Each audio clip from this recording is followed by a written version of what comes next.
যাবে সমাজ চলে তো জানোয়ারের মতো। জানোয়ারের যেরকম উত্তরও নাই দক্ষিণও নাই, ও কিচ্ছু বোঝে না, ওর ডঙ্গে চলতেছে। কোরআনের শব্দই আছে উলাইকা কাল আনাম, তোমরা তো জানোয়ারের মতো চলো।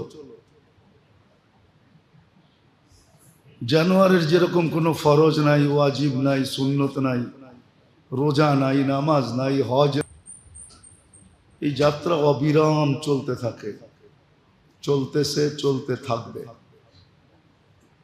আর একদিন গন্তব্যে পৌঁছায় দিবে। আর মৌতের কুল যেটা বলে, মৌতের কুলে ঢোলা পড়বে, আর যার কাছ থেকে আসছে তার কাছে পৌঁছে যাবে। কিন্তু আল্লাহ না করুক, আল্লাহ না করুক, যদি প্রশ্ন উত্তরের সম্মুখীন করে দেন, যদি আল্লাহ প্রশ্ন উত্তরের সম্মুখীন করে দেন, প্রশ্ন উত্তরের জন্য যদি দাঁড় করায় দেন, তাহলে সত্য এটাই, 50,000 বছরও লাগতে পারে এই 60-70 বছরের হিসাব দিতে। যদিও বলবেন 60-70 বছরের হিসাব দিতে 50,000 বছর কেন লাগবে, যুক্তিতে যদি এটা নাও আসে, কিন্তু দেখাইলে কিন্তু যুক্তিতে আসবে। প্রতিদিন 1,60,000 বার শ্বাস প্রশ্বাস নেই, মাসে কতগুলা, 60 বছরে কতগুলা, হিসাব করেন। প্রত্যেক শ্বাসের বিপরীতে শুকরিয়া কতটুকু আদায় করি, যে স্বাভাবিকভাবে যে শ্বাসটা নিতে পারলাম, ছাড়তে পারলাম, কোথাও কোনো বাধা সৃষ্টি হলো না। একটু বাধা দিয়া দিলেই তো কাইপা উঠবে। শ্বাস প্রশ্বাসের অক্সিজেন লেভেল যদি একটু কমায় দেয়, তাইলেই তো শ্বাস প্রশ্বাসে ব্যাঘাত ঘটবে। যারা ভেন্টিলেটরে আছে ওদেরকে জিজ্ঞাসা করেন যে তোমাকে ভেন্টিলেটরে কেন দিল, শ্বাস প্রশ্বাস নিতে কেমন লাগে। ব্যক্ত করা যাবে না, দেখানো যাবে না, কিন্তু চোখের পানি ছেড়া দিয়া বলবে কি যাতনা বিষে, বুঝিবে সে কিসে, কবু আসি বিষে ধ্বংসিনী যারে। তোমার হয় নাই তুমি বুঝবে না, আমার হয়েছে আমি বুঝি কষ্ট কাকে বলে, ঠিক না? তাহলে ডেলি 1,60,000 বার, মাসে কত, বৎসরে কত, 60 বৎসরে কত, এটা তো শ্বাস গেল। ডেলি অক্সিজেন নেন 550 লিটার, বৎসরে নেন 2,750,000 লিটার, 60 বৎসরে কতগুলা নিছেন। ডেলি কিডনি ডায়ালিসিস করে 36 বার কুদরত দিয়া, মাসে কতবার, বৎসরে কতবার, 60 বৎসরে কতবার। ডেইলি অগণিত নেয়ামত কতটুকু বুক করি বলেন। রাগ হয়ে তো যাবে সমাজ, চলে তো জানোয়ারের মতো। জানোয়ারের যেরকম উত্তরও নাই দক্ষিণও নাই, ও কিচ্ছু বোঝে না, ওর ডঙ্গে চলতেছে। কোরআনের শব্দই আছে উলাইকা কাল আনাম, তোমরা তো জানোয়ারের মতো চলো। জানোয়ারের যেরকম কোনো ফরজ নাই, ওয়াজিব নাই, সুন্নত নাই, রোজা নাই, নামাজ নাই, হজ নাই, জাকাত নাই, আমরাও তো ওরকমই চলি। বলেন, রাগ হয়ে গেলেন? এই জন্যই 50,000 বছর দাঁড় করায় দিবে। 24 ঘন্টা কত নেয়ামত বুক করি, চোখে তো দেখি না। মাইক্রোস্কোপ লাগায় চললে চোখে দেখতাম। সবাই তো কিনে না, আর চোখে লাগানো না। একটা কিনেন, একদিন চোখে লাগায়া বাজারে ঘুরেন, তাইলে দেখবেন যে কত জীবাণু আপনার দিকে ধায়া আসতেছে, আর কত ব্যাকটেরিয়ার ভিতরে আপনি বসবাস করতেছেন, এক একটা কত বড় বড় দেখা যায়, কিন্তু এটার থেকে 24 ঘন্টা আপনাকে সুরক্ষিত করে কে? কোনোদিন দেখছেন মাইক্রোস্কোপ দিয়া? দেখেন আপনি নাকের ভিতরে কিভাবে আল্লাহ পশমের জাল বসায় রাখছে, একটা জিনিস শুধু শ্বাস ছাড়া একটাকেও যাইতে দেয় না। জিজ্ঞাসা করেন ডাক্তারদেরকে নাকের ভিতরে কিরকম পশম বজানো আছে, আপনি তো দেখেন না। ওগুলো তো সফট, এই জন্য হাতে লাগে না, নরম দেখে হাতে লাগে না। যদি শক্ত হইতো তাহলে আপনি নাকের ভিতরে চাপ দিলে লাগতো, এখন লাগে না, কিচ্ছু অনুভব হয় না। 24 ঘন্টা আপনি কত নেয়ামত বুক করেন। শুধু শুধু তো কোরআন বলে নাই আম্মা বিনিআমাতি রাব্বিকা ফাহাদ্দিস ওয়া ফি আনফুসিকুম আফালা তুবসিরুন।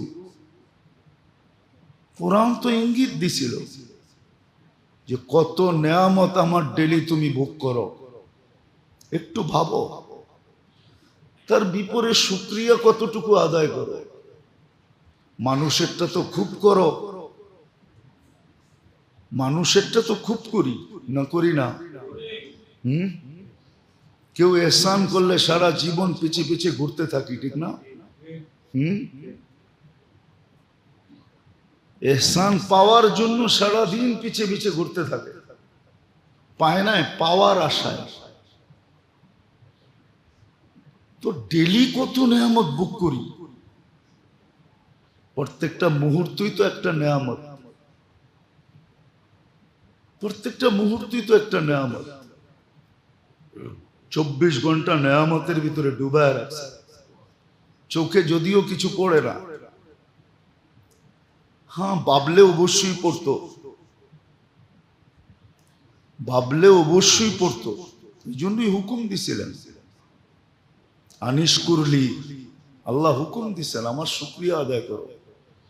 লাইন শাকারতুম লাযীদান্নাকুম, শুকরিয়া আদায় করলে নেয়ামত বাড়ায় দেব। আহলু শুকরি আহলু জিয়াদাতি, আমার ভান্ডার ওদেরকেই দিই যারা শুকরিয়া আদায় করে। সারা দিনে তো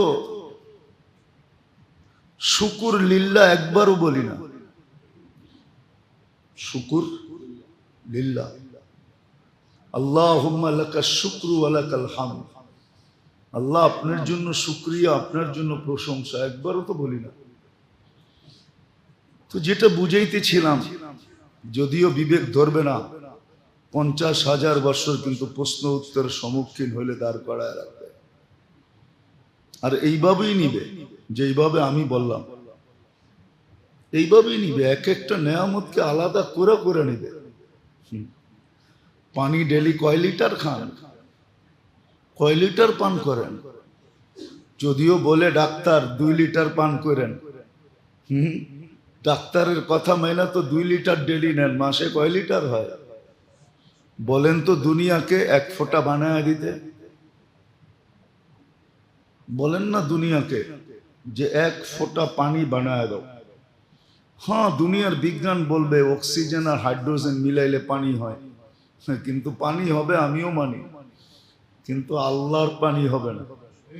আল্লাহর পানির ভিতরে জীবন দেওয়া আছে, জীবন। ওই কেমিক্যালটা মানুষের কাছে নাই। মানুষ হাইড্রোজেন অক্সিজেন মিলায় পানি বানায় দিবে, কিন্তু জীবন নামের যে একটা কেমিক্যাল আছে ওটা শুধু আল্লাহর ভান্ডারে আছে, আল্লাহর কাছে আছে। ওটা কেমিক্যাল না, ওটা আল্লাহর একটা হুকুম। ওটা বানানো সম্ভব না,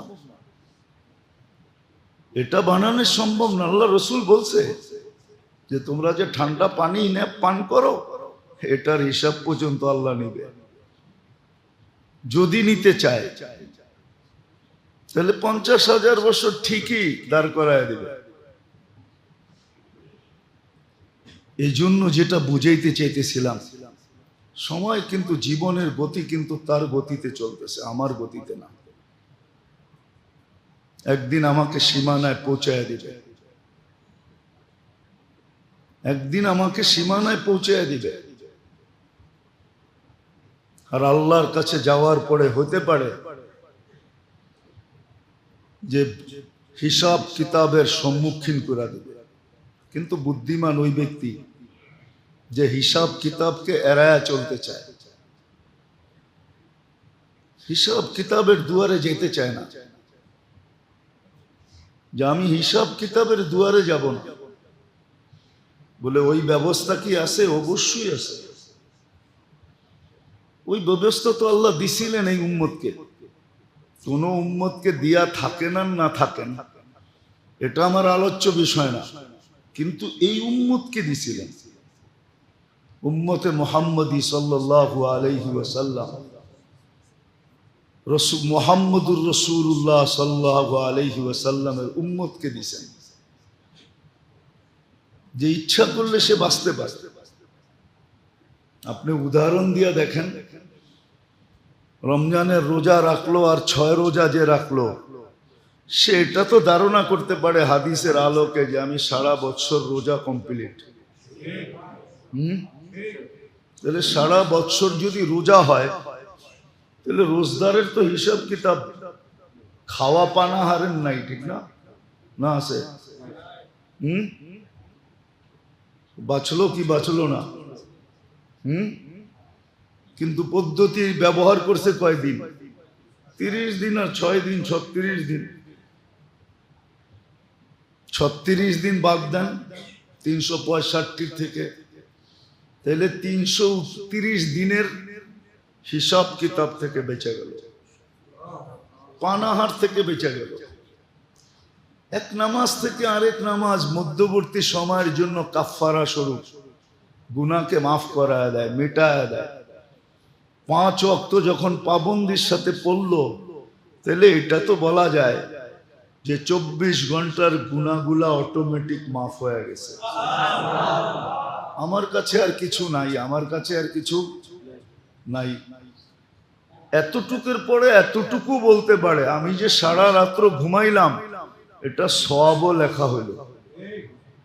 সারা রাত্রের ঘুমের জায়গায় কি লেখা হইল? সওয়াবও লেখা হইল। মসজিদের দিকে যে আসলাম, কদম যদি আপনি গইনও আসেন যে আমার ঘরের থেকে মসজিদের দিকে আসতে কত কদম হয়, অত কদম গণার পরে আপনি বলতেও পারেন, দৃঢ়তার সাথে বলতে পারেন যে আমার এতটা গুনাহ মাফ হয়ে গেছে। যদি 100 কদম দিয়ে আসতে হয় তো 100 গুনাহ মাফ, 1000 কদম দিয়ে আসলে 1000 গুনাহ মাফ। ডেলি তো 1000 গুনাহ হয়ও না মনে হয়, গুনাহ তো একটার বদলা একটাই লেখা হয়, ঠিক না? উজু যখন করতেছিল, যদি সঠিকভাবে উজু করে থাকে সুন্নত অনুযায়ী, তাহলে উজুর শেষ শরীরের গুনাহ সব ছড়া গেছে। তাহলে গুনাহ রইল তো রইল কোন জায়গায়? এত গুনাহ তো সারাদিন হয়ও না। তারপরও আল্লাহ রসুল পদ্ধতি শিখাইছেন যে প্রত্যেক নামাজের পরে সুবহানাল্লাহ, সুবহানাল্লাহ 10 বার, আলহামদুলিল্লাহ 10 বার, আল্লাহু আকবার 10 বার পড়ো। 30 বার হবে, 5 ওয়াক্তে 150 বার। তুমি 150 পড়বা, 150 সওয়াব লেখা হবে। 1500 1500 সওয়াব লেখা হবে। ঘুমের সময় 100 পুরা করো, 33 33 34, 100 পুরা, এখানে হলো 1000, তো 2500 নেকি হলো। তোমরা 2500 গুনাহ ডেলি করার মতো ক্ষমতা তোমাদের নাই, কেননা 2500 গুনার নাম তো জানতে হবে, ঠিক না? তারপরে না করবে। 100 গুনাহ নাম জানে এরকম পিএইচডি হোল্ডার এখানে একজনও নাই, যে 100 গুনার নাম মুখস্থ করা পিএইচডি হোল্ডার হয়েছে। একজনও এখানে নাই। আছেন নাকি কেউ? কেউ নাই। পদ্ধতি শিখেছে আল্লাহ, পদ্ধতি দিছে এই উম্মতকে।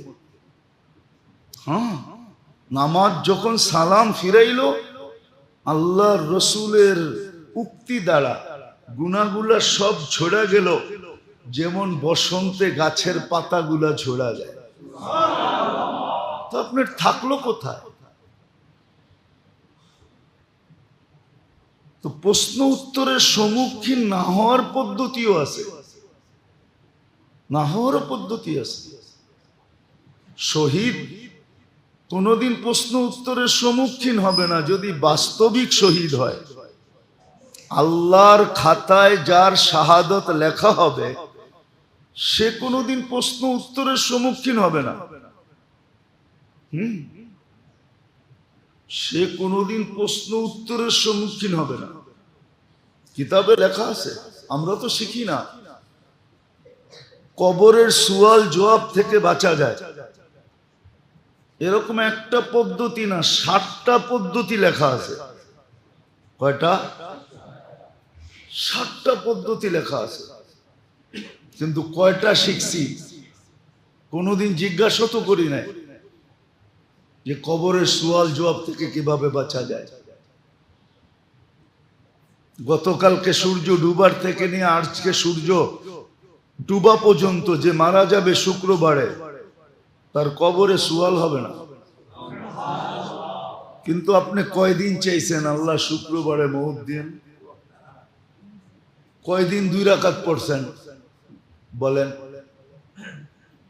আজকের থেকে নিয়ত করেন, ডেলি দোয়া করেন আল্লাহর কাছে যে আল্লাহ মউত শুক্রবারে দিন, শুক্রবারের বাহিরে দিন না। আর 56 প্রকার শাহাদত আছে এই উম্মতের জন্য। 56 প্রকার, 56 ভাবে মরলে, 56 ভাবের যে কোনো ভাবে মরলে এই উম্মতের নামে শাহাদত লেখা হবে। কয়টা? 56 কয়টা দিয়া হয়? 50 আরো 6টা, ঠিক না? হ্যাঁ, একটা হইতো, 2টা হইতো, 3টা হইতো, 4টা হইতো, 5টা হইতো, তাইলে বসতাম, পাইলেও পাইতে পারি, না পাইলেও না পাইতে পারি। এইখানে তো প্রকারই 56টা। কয়টা? হাফ সেঞ্চুরিও না, হাফ সেঞ্চুরির উপরে। তাহলে তো প্রশ্ন উত্তরের সম্মুখীন না হওয়ারও সুযোগ আছে। আফসোস, কিন্তু কেউ তো শিখে না, কেউ তো জানে না, জানতেও চায় না। 56 ভাবে এই উম্মত শহীদ হবে, এই উম্মত শহীদ। আল্লাহ যেন এই উম্মতকে কাঠগোড়ায় দাড়ি করাইতে চান না। কেননা দাঁড় হইলেই তো বন্ধু হয়তো একটু চেহারা মলিন হবে, বন্ধুর চেহারা মলিন করতে চান না, হাস্য উজ্জ্বল রাখতে চান। কেননা আল্লাহ রঙ্গিকা লা ইউখজিকা ফি উম্মতি, আপনার উম্মতের ব্যাপারে আমি আপনাকে লজ্জিত করব না। আল্লাহ বন্ধুকে লজ্জিত করতে চান না, বন্ধুর চেহারায় বাজ দেখতে চান না, বন্ধুকে হাস্য উজ্জ্বল দেখতে চান। দুনিয়ায় যেমনই হয়ে গেছে হয়ে যাক, কিয়ামতের মাঠে যেন হয় না। এই জন্য আল্লাহ এক জাল বিছায়া দিছে। কথাগুলা বলার পিছনে একটা উদ্দেশ্য আছে, যাইতেছি আস্তে আস্তে ওই দিকে। একটু ভালো মতে বোঝা, কাজে লাগা, নাইলে এই জিনিসগুলোই কিন্তু দেখানো হবে যে তোমার জন্য এই সুযোগ ছিল, এই সুযোগ ছিল, এই সুযোগ ছিল, এই সুযোগ ছিল, একটাও তো তুমি কাজে লাগাইলে না। অপশন তো অনেকগুলো ছিল, আমরা তো 2-4টা অপশন রাখি নাই, আমরা তো অগণিত অপশন রাখছি, অগণিত সুযোগ রাখছি। তুমি একটাও কেন ধরলে না, ধরা দিলে না? তখন কি জবাব দিব? কি জবাব হবে ওই দিন? ওই দিন তো জবাব দিলে কাজে দিবে না। সত্য তো এটাই, মানুষ তো কাঁদবে, কিন্তু আজকে হুকুম আছে, ফালিয়াযহাকু কালিলান ওয়ালিয়াবকু কাসীরা। আজকে হুকুম আছে বেশি কাঁদো, হাসো কম, কাঁদো বেশি। কিন্তু একদিন তো মানুষ কাঁদবে, কান্না কোনো কামে দিবে না, কিন্তু আজকের কান্না কাজে দিবে। কান্না যদি নাও আসে, হ্যাঁ, কত মানুষই তো দেখি দুনিয়ার জন্য কান্নার ড্রামা করে, ঠিক না? ড্রামা বোঝেন? অভিনয় করে, কান্নার অভিনয় করে, ঠিক না? দুনিয়ার জন্য। আল্লাহ তো কয় দুনিয়ালাদের দিল গলুক আর না গলুক, তুই কান্নার অভিনয় কর, আমাদের কুদরতি দিল গইলা যাবে, আমরা মেহেরবান হয়ে যাব। আবু বকর সিদ্দিক রাদিয়াল্লাহু তাআলা তো জিজ্ঞাসা করছে, জি ইয়া রাসূলুল্লাহ, কান্না যদি না আসে তা আল্লাহ রাসূল বসে অভিনয় করলেও চলবে। অথচ আবু বকর সিদ্দিকের কান্না আসে না, এটা আবার প্রশ্নের কোনো বিষয় হয় নাকি? উনি তো সারাদিনই কাঁদতেন, ঠিক না? কিতাবে আছে। মক্কালার আয়েশা বলছে, আবু বকর কোরআন পড়ো তো পড়ো, ঠিক আছে, কিন্তু সাথে সাথে যে কাঁদতে থাকো, তোমার কোরআন পড়া একদিক দিয়ে আমাদের ঘরকে আউলায়া দেয়, তোমার কান্না আরেক দিক দিয়ে আউলায়া দেয়। দুই বাতাসে আমাদের ঘর সব উল্টায় যাইতেছে, মহিলারা মন গইলা যাইতেছে, বাচ্চারা পর্যন্ত মুসলমান হওয়া শুরু হয়ে গেছে। কোরআন পড়ো পড়ো, সাথে কাঁদো কেন? উনি জিজ্ঞাসা করতেছে, কান্না যদি না আসে কি করব? তা আল্লাহর কাছে তো অভিনয় গ্রহণযোগ্য। আজকে তো অভিনয় করতে পারেন, অভিনয় তো করি না, কাঁদবো তো দূরের কথা, কিন্তু একদিন তো কাঁদবে। ওই দিন কান্না তো কোনো কাজে দিবে না, শুধু কানবে, পানিও গড়াবে। কতটুক পানি জমবে এটাও কোরআনে হাদিসে লেখা আছে, কতটুক পানি জমবে, পানির মাত্রা কতটুকু হবে। তো যেটা বুঝাইতেছিলাম মেরে দোস্ত, সত্য এটাই, সত্য এটাই। আজকে সুযোগ আছে, আজকে জীবনের মূল্যায়ন করা যায়, কেননা জীবনের গতি আমাদের কাছে না, জীবন যিনি দিছেন ওনার কাছে। এই জন্য জীবন অবিরাম যাত্রী, কোথাও বিরামহীন যাত্রী, কোথাও দাঁড়ায় না, চলতে থাকে, চলতেছে। কিন্তু হ্যাঁ, এটাকে কাজে লাগানো, এটা হলো বুদ্ধিমানের কাজ। আছে কিছু বুদ্ধিমান দুনিয়াতে এখনো আছে, যারা এখনই প্রস্তুতি নিতেছে। ওমর রাদিয়াল্লাহু তাআলা আনহুর কথা মতো, হাসিবু ক্বাবলা আন তুহাসাবু, তোমার হিসাব তুমি ডেলি কষো। এই জন্য আল্লাহওয়ালারা বলে, আল্লাহওয়ালাদের বলা ছিল, এখনো বলেন, নিয়মও ছিল, ঘুমানোর আগে যোগ বিয়োগ করে ঘুমানো, যে আজকে গুনাহ কয়টা করলাম, নেক কয়টা করলাম। যদি দেখা যায় নেক কম হয়ে গেছে, গুনাহ বেশি হয়ে গেছে, তাইলে গুনাহ নেক বাড়ানোর কোনো অসুবিধা নেই। আমি ছোট একটা দেখাইতেছি, সুবহানাল্লাহি ওয়া বিহামদিহি, যে 100 বার পড়লো সুবহানাল্লাহি ওয়া বিহামদিহি, যে 100 বার পড়লো 1,25,000 নেকি পাবে। পড়তে 3 মিনিট লাগে, উঠতে 4 মিনিট। সুবহানাল্লাহি ওয়া বিহামদিহি, সুবহানাল্লাহি ওয়া বিহামদিহি, উঠতে 5 মিনিট লাগে।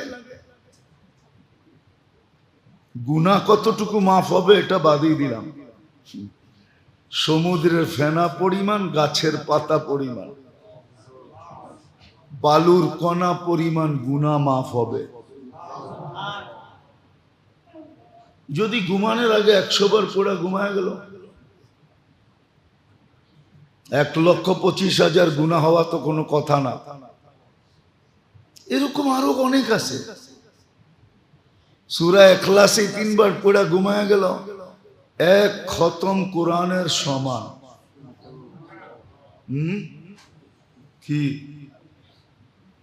যদিও মতানৈক্য করবে কেউ, কিন্তু আমার একটা ধারণা আর কি, কিতাবের কথা না, ধারণা আর কি, যে 1 খতমের কোরআন আর দুনিয়ার সমস্ত গুনাহ এক পাল্লায় দিলে কোরআনের খতমের পাল্লা ভারী হবে। ওটা তো 3 বার সূরা ইখলাস পড়লেই পাইতেছেন, ঠিক না? এতটুক তো করে ঘুমানো যায়। এতটুক না করা যায়, কমসে কম হাত দুটা উঠায়া আল্লাহ তওবা করে ঘুমাইলাম, এতটুক তো বইলা ঘুমানো যায়, তাইলেও তো হয়। এই জন্যই আল্লাহ বান্দাকে সুযোগ রাখছে। এই কথাগুলো এই জন্য বললাম যে এখন কিন্তু জিকাদা চলতেছে, পরের মাসটাই জিল হজ্জা আসবে। পরের মাসটাই মুহররম আসবে। এই উম্মতকে হুকুম ছিল যে কমসে কম 4টা মাস আল্লাহকে লজ্জা করো। গুনাহ না করা মানে হলো আল্লাহকে লজ্জা করা। গুনাহ করা মানে হলো আল্লাহকে লজ্জা করলো না, লজ্জা পাইল না। দেখেন না, অনেক সময় দেখি আমরা এই ছেলে, অনেক সময় দেখি আমরা, আপনারা খেয়াল রাখেন না, এটা তো ও গুনাহগার, যে ডোকে সেও গুনাহগার হয়, আপনারও হন।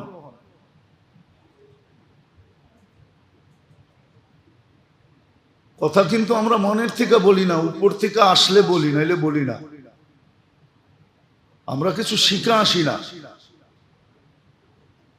বারবার বলা হইতেছে যে গায়ের উপর দিয়ে ডেঙ্গায় জুমার দিন না আসা, হাদিসে সাফ নিষেধ আছে। বুখারীতে কোন এরকম হাদিসের কিতাব নাই যেটার ভিতরে নিষেধ না আছে।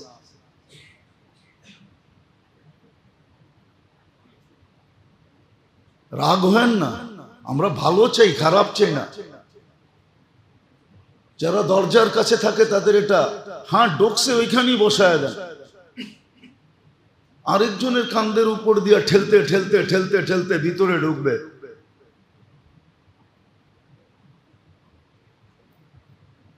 দিন মনে হয় আমাদের আসতেছে যে জুমা আমাদেরকে ঘরে পড়তে হবে।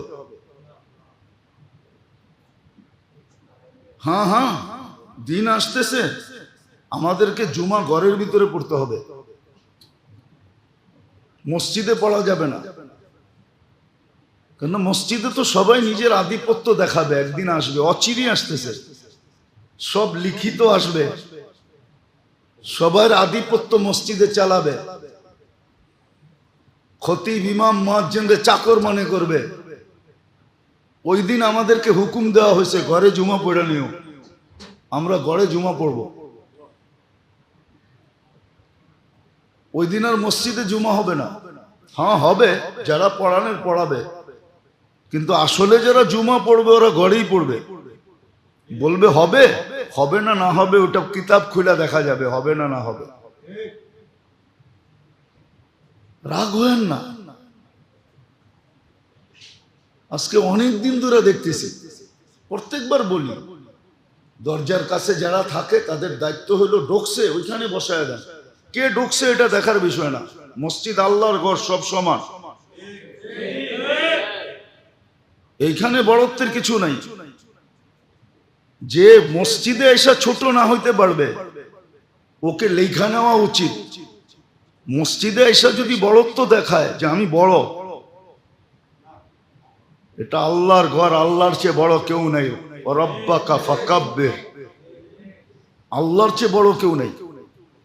যাক, যেটা বুঝাইতেছিলাম, লজ্জা করা উচিত গুনার ব্যাপারে। এই জন্য আল্লাহ এই উম্মতকে বুঝাইছেন যে তুমি লজ্জা করো, 4টা মাস গুনার ব্যাপারে লজ্জা করো। গুনার ব্যাপারে লজ্জা করো, আমিও শাস্তির ব্যাপারে লজ্জা করব। গুনার ব্যাপারে এই 4 মাস লজ্জা করা উচিত। জিলকাদা, জিলহজ্জা, মুহররম, রজব, আল্লাহকে লজ্জা করো। হারাম মাস এই 4টা, বড় আল্লাহর কাছে বড় দামি মাস, শাহরুল হারাম বলে। এই জন্য বলছে 4 মাস গুনার ব্যাপারে লজ্জা করো। এই 4 মাসের লজ্জা তোমাকে বাকি 8 মাসেরটা পোষায় দিবে। 8 মাসেরটা পোষা যাবে। যদিও আমাদের দেশে এটা নিয়ে আলোচনা নাই, ইরান তুরান নিয়ে আলোচনা আছে, এদিক ওদিক নিয়ে আলোচনা। দেখেন না মাঝে মাঝে মিডিয়া এক এক আলোচনা নিয়ে কেমন চলতে থাকে। খায়া না খায়া কোনো কাম নাই, এক এক আলোচনা নিয়ে সারা মিডিয়া তোলপাড় চলতে থাকে, ঠিক না? এখন একটা নিয়ে চলতেছে, আমি বলতে চাইতেছি না, যারা মিডিয়া দেখে একটা নিয়ে তোলপাড় চলতেছে, ঠিক না? যার যেমনে মনে চায় সমাধান দিতেছে। আসলে এটা না, আসল যেটা আলোচনা হওয়ার দরকার ছিল যে এই 4 মাস উম্মতের উচিত, আমাদের উচিত গুনার ব্যাপারে আল্লাহকে লজ্জা করা উচিত। লজ্জা করা উচিত যে আমি 4 মাস গুনাহ করব না, সাধ্য অনুযায়ী, ইচ্ছাকৃতভাবে। হ্যাঁ, ভুলে হয়ে গেল, তাহলে এটা তো আগেই ঘোষণা আছে, রুফিয়ান উম্মতি আল খাতা ওয়ান নিসিয়ান। আল্লাহর রসুল আগেই ব্যবস্থা করায় রাখছেন, আল্লাহর থেকে সিগনেচার করায় নিছেন। আমার উম্মত যদি ভুল করে তাহলে কি করবেন? ওটাও কি ধরবেন? তা আল্লাহ বলছে, বন্ধু আপনার উম্মত ভুল করলে মাফ করে দেব। ভুল করলে কি?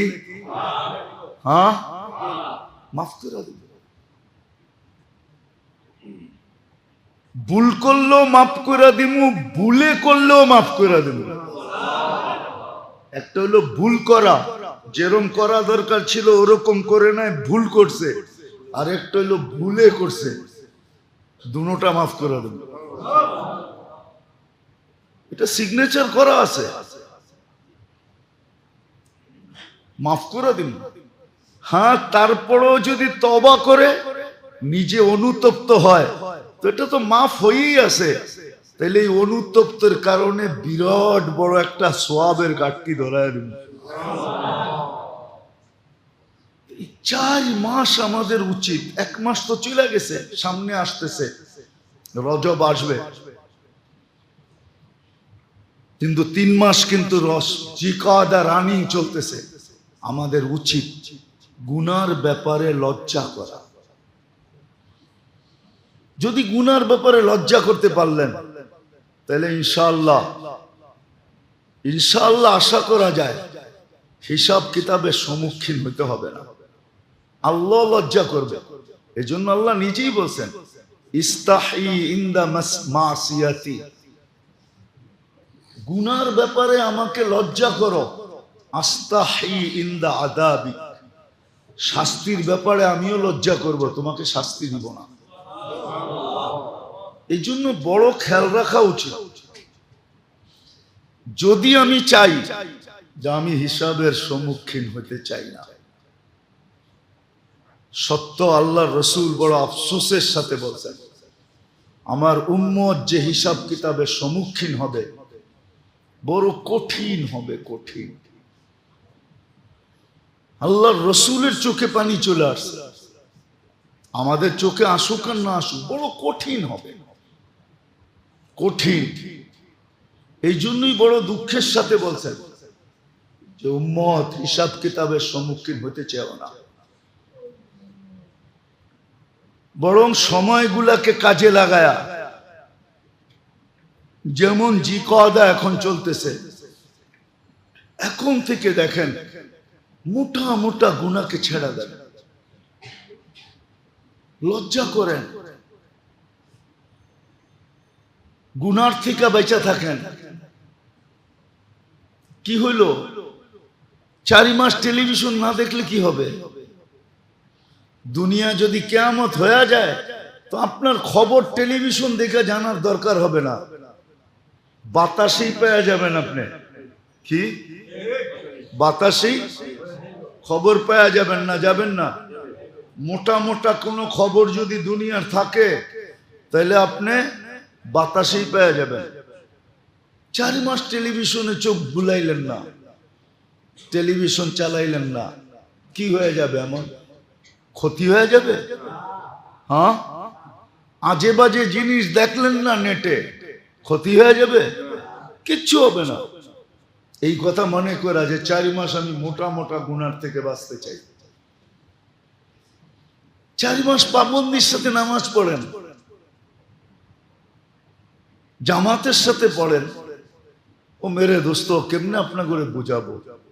কোন উম্মতের জন্য সুযোগ ছিল কিনা আমি জানি না। এই উম্মত যদি কিছুও না জানে, নামাজের একটা সূরা না জানে, দুরুদ শরীফ না জানে, দোয়ায়ে কুনুত না জানে, আত্তাহিয়াত না জানে, শুধু ইমামের সাথে যদি উঠক বৈঠক করে, উঠক বৈঠক বুঝেন কি? উঠক বৈঠক বুঝেন? উঠ বস বোঝেন? উঠে আর বসে ইমাম যেমন করে অমন করে, তারপরে তো আল্লাহ বলতেছেন তোমার নামাজ কবুল। কেননা তোমার দায় দায়িত্ব আমি ইমামকে দিয়া দিছি। এই উম্মতের জন্য তো ইমাম এই জন্যই রাখছেন, নাহলে তো ইমামের দরকার ছিল না। টাকা দিয়ে ইমাম রাখবেন কেন? আবার আমার মতো কর্কশ ইমাম, আবার এত কথা শুনবেন কেন? দরকার তো ছিল না। এই জন্যই তো উম্মতকে ইমাম দিছেন, যে পুরা গাড়ি ইমাম চালায়া নিয়ে গন্তব্যে পৌঁছায় দিবে। পিছে আলারা কি জানে আর না জানে এটা বিষয় না, ইমামের উপরে দায় দায়িত্ব। আর সুযোগ কই পাবেন? কোন উম্মতকে তো এই সুযোগ দিছে বলে আমার মনে হয় না। কোন ১৬ লক্ষ উম্মতের ভিতরে কাউকে দেন নাই। খলিলের উম্মতকে দিছেন কিনা জানি না, কালিমুল্লাহর উম্মতকে দিছেন কিনা জানি না, রুহুল্লাহর উম্মতকে দিছেন কিনা জানি না, শফিউল্লাহর উম্মতকে দিছেন কিনা জানি না। উপাধি তো এক একটা বিরাট বিরাট দিছেন, কিন্তু উম্মতকে কিছু দিছেন কিনা জানি না। কিন্তু মনে হয় সবই সর্বশেষ বিদায়, যে এরপরে তো আর কোনো উম্মত নাই, আমাদের নবীর পরে কোনো নবী নাই। এই জন্য মনে হয় সব উঠায়া আমাদেরকে গোসল করায়া দিছেন, সব আমাদেরকে দিয়া দিছেন, আর কিচ্ছু রাখেন না নিজের কাছে, সব আমাদেরকে দিয়া দিছেন। এই জন্য মেরে দোস্ত, এই সময়গুলোর মূল্যায়ন করেন। 3টা মাস গুনার ব্যাপারে লজ্জা করে, যেন গুনাহ না হয়, নেকের যেন পাবন্দি হয়, কমসে কম 5 ওয়াক্ত জামাতের যেন পাবন্দি হয়। গরালাদেরকে বুঝান, ছেলে পেলেকে বুঝান যে বাবা এই কয়টা মাস আমরা গুনাহ করব না। আজকে কিন্তু আল্লাহ আমাদের উপরে বড় নারাজ, আর হওয়াই স্বাভাবিক, হওয়াই স্বাভাবিক, হওয়াই স্বাভাবিক। যাকে কর্মচারী ম্যানেজারকে যদি সর্ব ফ্যাসিলিটি দিয়া থাকে, গাড়ি দিছে, বাড়ি দিছে, হ্যাঁ, উঁচা মানের বেতন দিছে, তারপরও বইলা দিছে যখন কোনো কিছু প্রয়োজন হয় আমার কাছে বইলা নিয়ে নিও, ঠিক না? তারপরও যদি সে লুকায়া যাবে ঢুকায়, তারপরও যদি লুকায়া, কেমন হবে? কেমন হবে? আরে বলেন না, মনে হয় বোঝেন নাই। গাড়ি দিছে, বাড়ি দিছে, উঁচা মানের বেতন দিছে, আবার বইলা দিছে প্রয়োজন হইলে আমাকে বইলা নিও, যা লাগে তা নিও, ঠিক না? তারপরে যদি না বইলা চুপে যাবে ঢুকায়, বলেন আপনি কি করবেন? হ্যাঁ, কি করবেন? হ্যাঁ, আরে বলেন না কি করবেন? শুধু চাকরি যাবে? হ্যাঁ, ওর মতো কপাল পোড়া কেউ আছে নাকি? হ্যাঁ, সমাজ কি বলবে? বেটা তোর মতো কপাল পোড়া নাই কেউ, গাড়ি দিল, বাড়ি দিল, এত বড় বেতন দিল, আবার ডিগলার দিয়া বইলা দিল যখন যা প্রয়োজন হবে আমাকে বইলা নিও। তারপরও তুই লুকায়া যাবে নিলি, তোর মতো নিমক হারাম।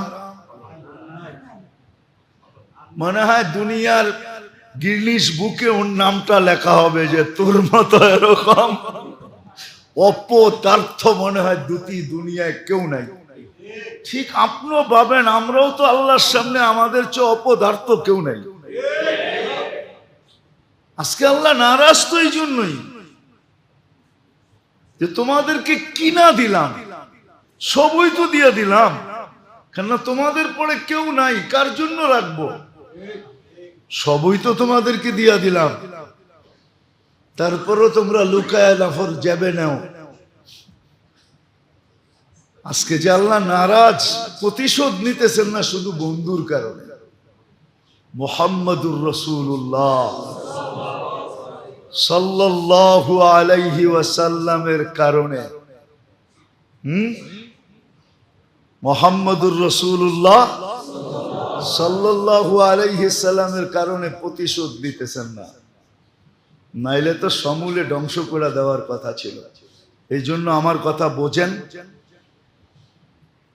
নিজেও বাঁচেন, গরালাদেরকেও বাঁচান, পরিবেশকে বাঁচান। যেই 4 মাস, এই 3টা মাস সামনে আসতেছে একসাথে, জিকাদা চলতেছে, জিলহজ্জা, মুহররম, তারপরে গ্যাপ দিয়ে আসবে আবার রজব। গুনার ব্যাপারে আল্লাহকে লজ্জা করো, গুনার থেকে বাঁচো, নেক সাধ্য অনুযায়ী করো, সাধ্য অনুযায়ী নেক করে, যতটুকু সম্ভব করা নেক করেন, নেক করেন, নেক করেন যতটুকু সম্ভব। নামাজ পাবন্দির সাথে পড়েন, কিন্তু আফসোস তো এখানেই, 3 ওয়াক্তে তো কিছু মুসল্লি দেখা যায়, 3-4 ওয়াক্তে, কিন্তু ফজরে তো কোনো মুসল্লি দেখা যায় না। সব মনে হয় রাত্রে আকাশে চলে যায়, সূর্য উঠার পরে মনে হয় আকাশ থেকে নেমে আসে, মনে হয় না কেউ মহল্লায় থাকে। বাড়িগুলা মনে হয় রাত্রে ফাঁকাই থাকে, ঠিক না? না, মনে হয় না কেউ মহল্লায় থাকে, নাহলে কেন মসজিদ বলে না? আগেও বলছিলাম, এখনো বলতেছি, মনে উঠলো এই জন্য বলতেছি, কালকেও বলছিলাম, ইদানিং খুব বলতেছি।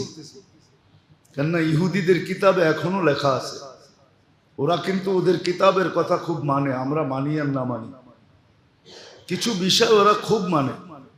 ওদের কিতাবে লেখা আছে মুসলমানদের ফজরের জামাত আর জুমার জামাত যেদিন সমান হবে, ওদিন বিজয়ের পালা শুরু হবে। আপনি আপনার ফজরের মুসল্লি মনিটরিং করেন আর না করেন, ওরা কিন্তু ডেলি করে যে মুসল্লি বাড়তেছে না কমতেছে। যেদিন বাড়া শুরু করবে ওদিন ওদের দিলের ভিতরে কাঁপুনি শুরু হবে, কেননা যেদিন ফজরের জামাত আর জুমার জামাত সমান হবে মুসলমানের, ওই দিন অটোমেটিক বিজয়ের পালা শুরু হবে। ইহুদিদের কিতাবে এখনো লেখা আছে, এই পয়েন্ট লেখা আছে ওদের। এই জন্যই তো চ্যানেলের পরে চ্যানেল কেন বাড়াইতেছে? কে বাড়াইতেছে চ্যানেল? কারা বাড়ায়? আপনারা বাড়ান। কোত্থেকে চ্যানেল বাড়ে? যে সারা রাত চ্যানেল দেখানে লাগায়া দাও, যাতে ফজরের নামাজ ফাঁকি হয়ে যায়, ফজরের নামাজে মুসল্লি না হয়, মুসলমান ফজরের নামাজে না আসে। কেননা 2 ওয়াক্তের নামাজ তো এরকম, যেটা পড়ার উপরে জান্নাতের গ্যারান্টি আছে, গ্যারান্টি। ফজর আর আসর, মান সাল্লাল বারদাইন দাখালাল জান্নাহ। 2 ওয়াক্ত নামাজ যে পাবন্দির সাথে পড়বে, জান্নাত অবধারিত। ফজর আর কি আসর, ফজর আর আসর, ফজর আর আসর। এসা তো এরকম নামাজ, পড়া ঘুমাইলো, যদি উঠলো তো ছোয়াবের গাঠটি নিয়ে উঠলো, আর যদি না উঠলো তো সিধা জান্নাতের ভিতরে যেয়ে উঠবে।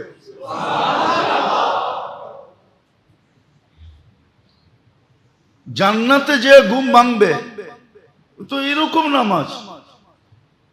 কিন্তু উম্মত তো মানতে চায় না। যাক, আমার যেটা বুঝানোর ছিল ওটা বুঝাইতেছি। খোদার ওয়াস্তে আল্লাহ বড় নারাজ হয়ে গেছে। আল্লাহ আমাদের উপরে বড় নামাজ, উম্মতের উপরে। এই জন্য এই 3 মাস জিকাদা, জিলহজ্জা, মুহররম। কারণ আপনাদের সাথে তো আর বেশি দেখা হবে না, হয়তো আর 2 জুমা দেখা হবে। তারপরে আমি আল্লাহ নিয়ে গেলে হজে যাব 5 তারিখে, আবার 3 জুমা পরে বেঁচে আসলে দেখা হবে। এই জন্য খুব কাজে লাগানো চাই,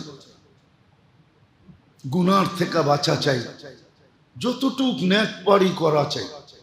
ইস্তেগফার করেন খুব, দোয়া করেন খুব, তসবিহ পড়েন খুব, 5 ওয়াক্ত নামাজ বাজামাত করি।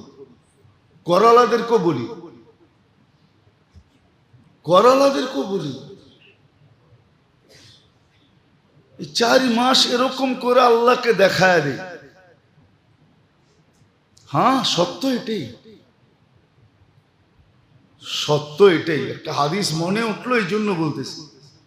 ফেরেশতাদের শিফট পরিবর্তন হয় 2 বেলা। কয় বেলা? ফজরে আর আসরে। একদল ফেরেশতা ফজরে জমিনে আসে, ওরা আসরে উঠে চলে যায়। আরেক দল ফেরেশতা আসরে আসে, ওরা ফজর পর্যন্ত ডিউটি করে। তো যখন উপরে যায়, আল্লাহ জানে, তারপরে জিজ্ঞাসা করে, কাইফা ওয়াজাদতুম ইবাদি ইযা আতাইতুম, তোমরা জমিনে যখন আসছিলে, গেছিলে, পড়ছিলে, আমার বান্দাদেরকে কি অবস্থায় পেলে? তো ফেরেশতারা বলে, আতাইতুহুম ইউসাল্লুন, আমরা যা দেখছি সব ফজরের নামাজে। আবার জিজ্ঞাসা করে, ইযা ওয়াজাদতুম ইবাদি ইযা তারাকতুম, যখন ছাইরা আসতেছিলে তখন কেমন দেখলে? তো বলে, তারাকতুহুম ইউসাল্লুন, যখন ছেড়ে আসতেছিলাম তখনও দেখছি নামাজে, তখনও দেখছি নামাজে। হাদিস অনেক লম্বা। তা আল্লাহ বলে, ঠিক আছে, পুরাটা সময় নামাজ লেখা রাখো। পুরাটা সময় কি? একটা উদাহরণ দিলে বুঝে আসবে। মনে করেন আপনার প্রিয় ভাজন বা আপনার সন্তান বা আপনার আপনজন, ছোট কেউ, আপনি যাইতেছেন, দেখতেছেন আড্ডা দিছে, ঠিক না? কোথাও বসে আড্ডা দিতেছে, আপনাকে দেখা সে উঠা চলে গেছে। আপনি একটু চোখ গরম করে দেখছেন, সে বুঝা ফেলছে, চলে গেছে, ঠিক না? 2-3 ঘন্টা ঘুরা আবার আয়া বসছে, ঠিক না? সে ভাবছে বাবা আর এই রাস্তায় মনে হয় নাও আসবে, ঠিক না? 3 ঘন্টা হয়ে গেছে তো, ঠিক না? কিন্তু আপনি আইসা দেখছেন আবার বসা আছে, ঠিক না? তা আপনি কি বলবেন? যাওয়ার সময় দেখলাম এখানে বসা আড্ডা দেশ, আইসো দেখি তুই এইখানে বসা, এইখানে বসা করস কি? কেন না প্রথম একটু চোখ গরম করছেন, এখন মাথাটাই গরম হয়ে গেছে। 3 ঘন্টা ধরে তুই এখানে বসা করস কি, ঠিক না? কিন্তু ও 3 ঘন্টা ছিল না, ও কিন্তু আপনার চোখ গরম দেখেই উঠে গেছে গা, ঠিক না? কিন্তু ভাবছে 3 ঘন্টা তো হইলো, বাবা মনে হয় এখান দিয়ে আর আসবে না, বড় ভাই মনে হয় এখান দিয়ে আসবে না, মুরব্বী মনে হয় এখান দিয়ে আর আসবে না, আবার আইসা বসে গেছে। কিন্তু আপনি কি বললেন? যাওয়ার সময় দেখলাম বাবা, আসার সময় দেখলাম বাবা, তুই করস কি এখানে? দললেন চুলটায়, দল খুললেন জুতা আর পিটানি শুরু করলেন, ঠিক না? কিন্তু বেচারায় কিন্তু মধ্যখানে 3 ঘন্টা ছিল না।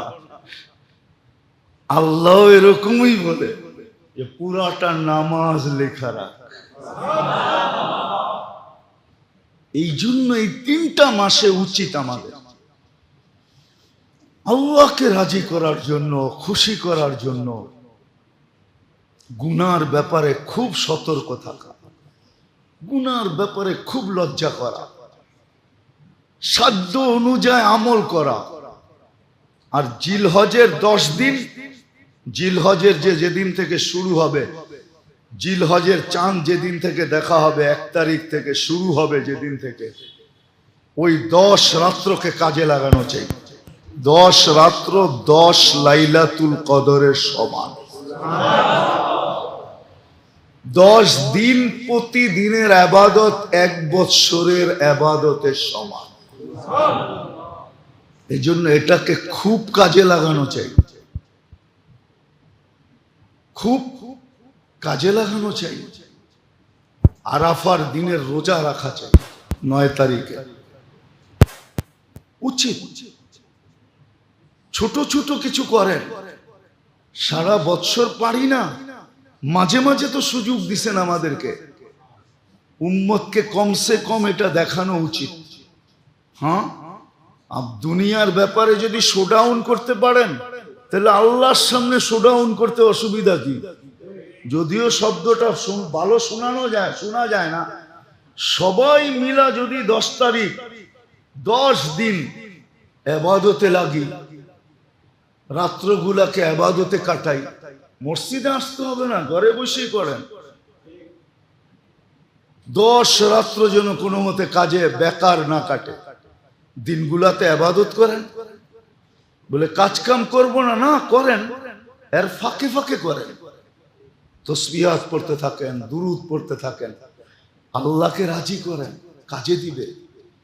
আজকে আল্লাহ বড় নারাজ।